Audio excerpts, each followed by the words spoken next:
신약성경 유다서 1장 17절에서 25절의 말씀입니다.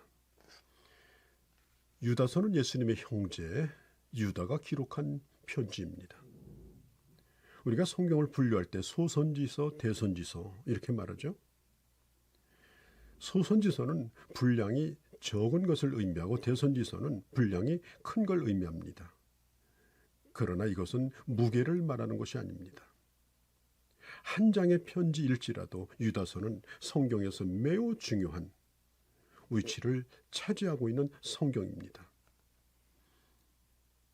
하나님께서 이 땅에 유다서를 보존해 주시고 남겨주시고 오늘 이 시대에 예수 믿는 우리로 하여금 이 성경을 보게 하시는 것은 오늘 교회 안에 은밀하게 들어오는 이 거짓 교사들, 이 이단들을 어떻게 물리치며 어떻게 우리 자신을 지킬 수 있는가를 보여주시기 위해서입니다. 자, 오늘 성경은 계속해서 이 거짓 교사들의 특징이 어떠한가를 밝히고 있죠.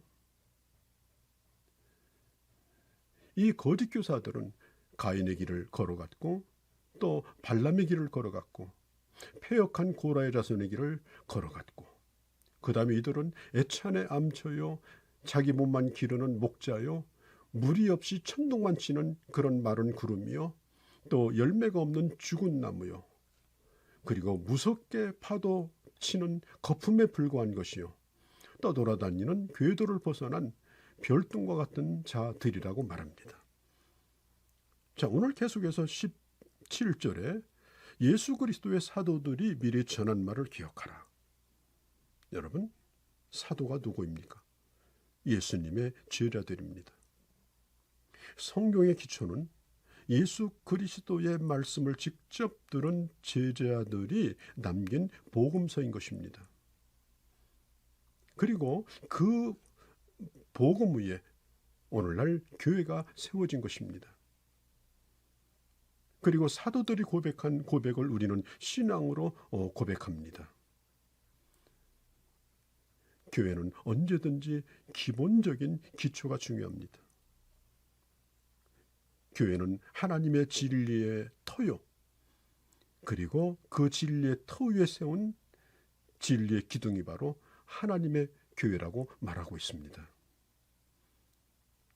마지막 때가 되면 18절에 경건치 않은 자들이 일어날 것인데 그들은 정욕대로 행하고 그리고 그들은 조롱하는 자들이라고 했습니다. 그들은 세상의 욕심 또 자기의 이익, 자기의 쾌락만을 위해서 종교를 이용하는 자들입니다. 그들에게는 영원히 관심이 없습니다. 하나님 이 땅에 세우고자 하는 참된 교회에 대해서 관심이 없습니다. 하나님의 나라를 그들은 생각하지 않습니다. 사도행전 20장에 보면 사도 바울이 에베소 교회 장로들을 만나서 마지막 권면한 것이 뭡니까? 분명히 내가 세운 에베소 교회일지라도 반드시 이리 때가 와서 하나님의 사람들을 훔쳐가려고 할 것이라고 미리 예언하였습니다. 자, 19절에 보면 그들의 특징이 뭐냐? 세 가지입니다. 첫째, 분열을 일으키는 자이며 두 번째, 육신에 속한 자이며 세 번째, 성령이 없는 자들이라고 했습니다. 이 마지막 때가 되면은 나타나는 이 이단이 뭡니까? 끊임없이 분열합니다. 어떻든지 간에 이 분열하는 것은 사탄의 스타일입니다. 하나 되기를 힘써야 합니다. 진리 안에서, 말씀 안에서, 그리스도의 사랑 안에서 하나 되어질 때 사탄이 그 교회에 틈타지 못합니다. 그 사람에게 틈타지 못하는 것입니다. 이 거짓 교사들은 육신에 속한 자들입니다. 이들은 세상적 가치관과 생각을 가지고 있는 자들입니다. 죽은 자들입니다. 야고보서 4장 4절에 보면은 세상과 벗된 자는 이미 죽은 자라고 했습니다.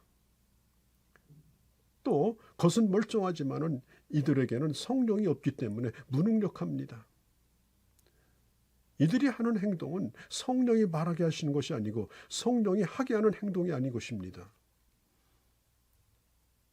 성령의 역사를 인정하고 우리는 성령의 열매를 맺고 성령의 길을 따라가는 자들인 것입니다. 거짓 교사를 이기는 길이 뭐냐? 자, 20절은 성경은 이렇게 말합니다. 사랑하는 자들아, 너희는 너희의 지극히 거룩한 믿음 위에 자신을 세우며 성령으로 기도하며. 자, 우리가 이단을 이기는 방법이 뭡니까?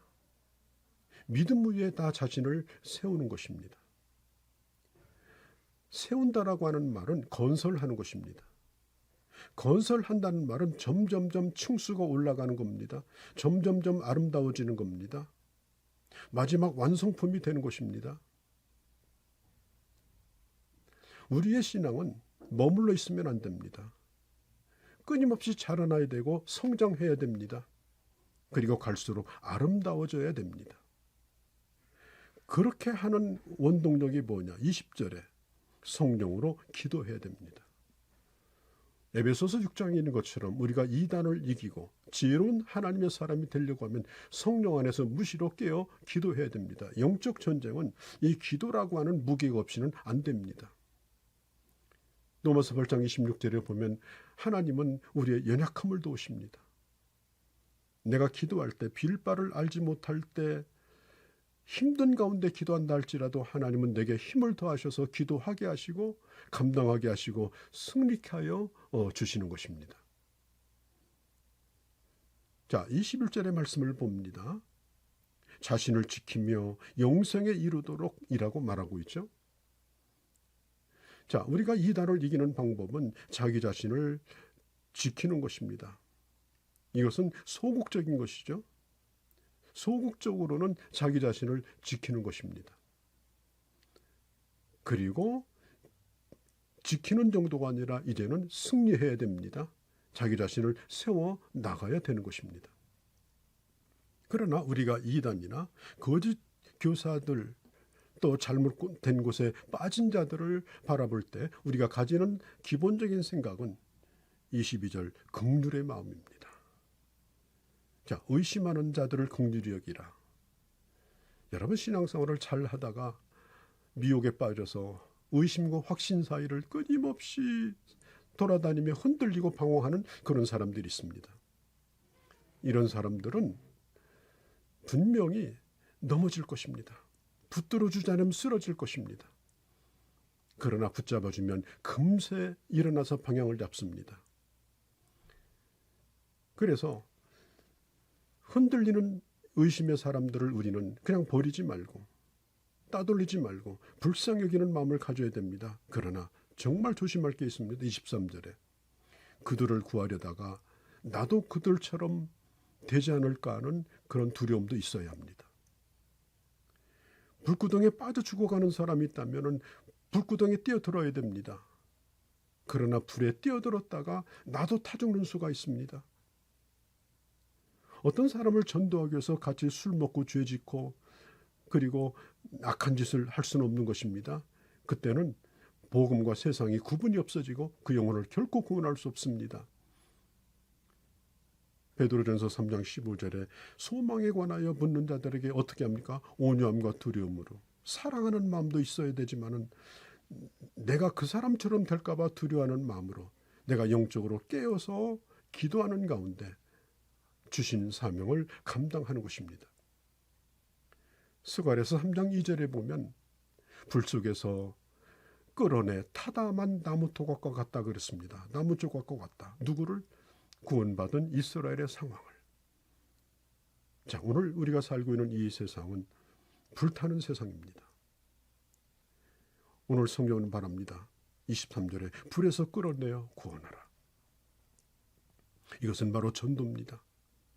우리 주님께서 우리에게 내리시는 엄명입니다. 불에서 끌어내어 구원하라. 위험성은 있습니다. 두려움도 있습니다. 그러나 그 일을 해야만 하는 것입니다.